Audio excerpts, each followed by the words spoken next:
है और तुम क्या कर रहे हो, खंडन किया गया है। हिंदू धर्म में आज सबसे ज्यादा देवी देवताओं की पूजा होती है। क्यों होती है? क्योंकि ब्राह्मणों ने ये बोल दिया है कि हिंदू धर्म का मूल क्या है? पूजा पाठ है। जबकि ऐसा नहीं है, ऐसा बिल्कुल नहीं है। पूजा पाठ एक कांड है, ये एक कर्म है, ये धर्म नहीं है। धर्म क्या है? धर्म है सनातन। पूजा करना एक कर्म है। जैसे बाल काटना एक कर्म है, वो कौन करता है? बार्बर, नाई। जूते गांठना एक कर्म है, वो कौन करता है? मोची। कपड़े धोना एक कर्म है, वो कौन करता है? धोबी। सोने के आभूषण बनाना एक कर्म है, वो कौन करता है? सुनार। इसी प्रकार पूजा पाठ करना भी एक कर्म है, इसलिए इसको कर्म कांड कहते हैं। आप पंडित जी के पास जाओगे, ब्राह्मणों के पास जाओगे, आप उनको कहोगे, पूछोगे कि ये जो पूजा पाठ करते हैं उसको क्या बोलते हैं, तो वो स्पेशल नाम बताएंगे उसको, कर्म कांड। समझ रहे हो? कर्म कांड यानी ये हमारा कर्म है। धर्म कांड नहीं बोलेगा कोई भी। बोल के दिखा दे। कर्म कांड सुना है ना नाम? कर्म कांड। धर्म कांड सुना कभी? क्योंकि धर्म कांड है ही नहीं कोई, पूजा पाठ को धर्म कांड कह ही नहीं सकते। धर्म तो सनातन है। सनातन का मतलब होता है जो सदा से है और सदा रहेगा, उसको सनातन कहते हैं। और सनातन गीता में किसको बोला है? सनातन आत्मा को बोला है। हे अर्जुन, जो देवी देवताओं की पूजा करते हैं, अध्याय 7 पढ़ो, अध्याय 9 पढ़ो। हे अर्जुन, जो देवी देवताओं की पूजा करते हैं वो देवलोक को जाते हैं। जो पितरों की पूजा करते हैं वो पितरलोक को जाते हैं। जो भूतों की पूजा करते हैं वो भूतों के लोकों में जन्म लेते हैं। यानी तीनों की कैटेगरी अलग कर दी। ये तीनों मुझे प्राप्त नहीं कर सकते, मेरे परम धाम में ये लोग नहीं जा सकते। समझ रहे बात को? यानी देवी देवताओं का पूजा करना कर्म कांड है और आत्मा को जानना धर्म कांड है। ये धर्म है हमारा। इंसान को मिला है केवल आत्मा को जानने के लिए। से प्रेम करना चाहिए, भगवान से डरना चाहिए। कोई गलत काम पूजा भी नहीं करते। हमने तो एक टाइम बना लिया सुबह का, ज्यादा से ज्यादा शाम का।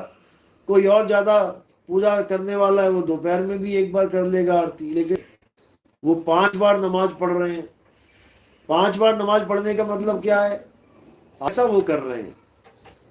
ठीक है, वो भी अपनी जगह सही है, कुछ तो कर रहे हैं। सतना कुछ तो कर रहे हैं, कुछ ना करने से अच्छा है कुछ कर रहे हैं। और यही प्रेम, यही भाव उनको आगे जाके सत्य तक पहुंचाएंगे। सर, कोई बात नहीं, मैं नीचे बैठा था, इतना जल्दी आ गया, कई घंटे से नीचे ही बैठा हूँ। कोई बात नहीं, आप फोन कर लेते ना। फोन किया, मैं उठाया नहीं। कोई बात नहीं।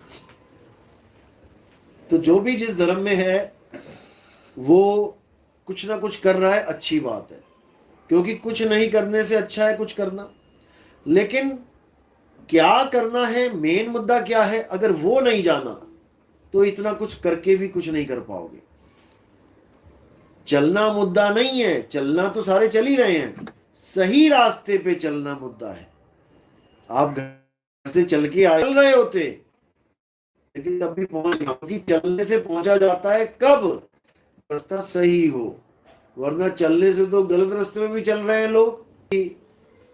देवता को पूजना और आत्मा को पूजना एक ही बात है, क्योंकि आत्मा भी तो देवता की ही है। कई बार ये संशय आ जाता है, जैसे मुझे मानना और मेरी आत्मा को मानना लगेगा कि एक सा है। समझ रहे बात को? कई लोग कहते हैं जैसे राम जी की पूजा करो शरीर की, हनुमान जी की पूजा करो शरीर की, विष्णु जी की पूजा करो शरीर की, या अपने गुरुओं की पूजा कर ली शरीर की। शरीर की पूजा भी आत्मा की पूजा है, क्योंकि आत्मा तो उन्हीं की है ना। शरीर उनका है तो आत्मा भी तो उन्हीं की है ना। चाहे शरीर पूज लो चाहे आत्मा पूज लो, एक ही बात है। ये सवाल भी आ जाता है मन में, लेकिन ऐसा नहीं है, ऐसा बिल्कुल नहीं है। आप गन्ना लेके आते हो, गन्ना लेके आते हो, गन्ने में दो चीजें हैं, एक तो शरीर है गन्ने का जिसको देख के लेके आते हो, और एक उसमें छुपा हुआ रस है। अगर दोनों एक ही चीज होती तो आप क्या पीते हो? रस पीते हो ना। और गन्ने का छिलका कौन खाता है? हम फेंक देते हैं ना, कोई तो खाता होगा ना उसको। कौन खाता है? जानवर खाता है। बस यही फर्क है भाई। गन्ना और रस है तो एक ही चीज के दो हिस्से, गन्ने का ही रस है और गन्ने का ही छिलका है। जैसे कोई कहे कि मेरी आत्मा और मेरा शरीर ठीक है, मेरा ही है सब कुछ, लेकिन पूजनीय क्या है? आत्मा। तो तुम एक कैसे हो गए? एक नहीं हुए। जी ने समझाया कि हम तुम आत्मा हैं, हम तुम शरीर नहीं है। हम हो जाते हैं, नाश नहीं होती, इसलिए ये पूजनीय है। गन्ने का रस इसलिए पेय है, पीने योग्य है, क्योंकि वो मीठा है, वो तृप्त कर देता है। और गन्ने के छिलकों को हम फेंक देते हैं क्योंकि वो तृप्त नहीं कर पाता हमें। इसलिए आत्मा अलग चीज है और देह अलग चीज है। देह को बंधन बोला गया है, आत्मा को निर्बंध बोला गया है। दोनों में फर्क है। देह तो बंधन है, देह तो एक पिंजड़ा है जिसमें तुम जीव बने बैठे हो, और आत्मज्ञान इस पिंजरे से निकलने का एकमात्र साधन है। अगर तुम्हें आत्मज्ञान हो जाए तो तुम्हें ये बॉडी की जरूरत नहीं पड़ेगी अगले जन्म में। इस जन्म में ही तुम इस बॉडी से छुटकारा पालोगे, क्योंकि ये पिंजरा सबको एक दिन छोड़ना है। सबके दिमाग में ये चीज है, एक दिन मरना है, लेकिन वो जानता नहीं है कैसे मरना है, इसलिए दिक्कत है। सबको पता है पानी में एक दिन डूबना है, लेकिन बचा भी जा सकता है तैर के। पानी सबको डुबाता ही नहीं है, पानी उसको डुबाता है जिसको तैरना नहीं आता। जिसको तैरना आता है उसको डुबो के दिखाए। हाँ, बाढ़ आ गई है, ऐसा कुछ हो गया, तूफान आ गया, तो भले गिर जाए वो, नहीं तो लेटा हुआ है वो पानी के ऊपर आराम से। 1 घंटा लिटवा लो उसको, 2 घंटे लिटवा दो, लेटा रहेगा आराम से, क्योंकि उसके पास कला है। इसी प्रकार शरीर को छोड़ने की भी एक कला होती है, और ये कला कौन सिखाता है? हे अर्जुन, अध्याय 4 34वां श्लोक। लोग कहते हैं कृष्ण जी ने कभी नहीं कहा कि गुरु धारण करो।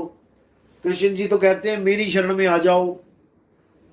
कृष्ण जी दोहे का हवाला के, इस श्लोक का हवाला देके सब गुरु लोग क्या कहते हैं, जबकि कोई मुझे ये बता दे कि उस वक्त 5000 साल पहले कहते हैं गीता बोली गई थी, उस वक्त कौन सा धर्म शरण में आ जाए। धर्म का नाम तो बता दे मुझे कोई। 5000 साल पहले कौन सा धर्म था? मुस्लिम धर्म है, कब आया? 1400 साल पहले। ईसाई धर्म कब आया? ये 2020 साल पहले। सिख धर्म कब आया? 350 साल पहले। जैन और बुद्ध कब आए? लगभग आपको ईसाई, मुस्लिम, जैन, बुद्ध और हिंदू, सिख, ये मेन धर्म। इन 6 में से केवल इसकी उसकी पूजा करो, दुनिया भर के देवताओं की पूजा करो। उस वक्त इस पूजा पाठ को कृष्ण जी शरीर है और वो कह रहे हैं मेरे शरण में आ जा, अब मुझे क्या करना है, उनकी पूजा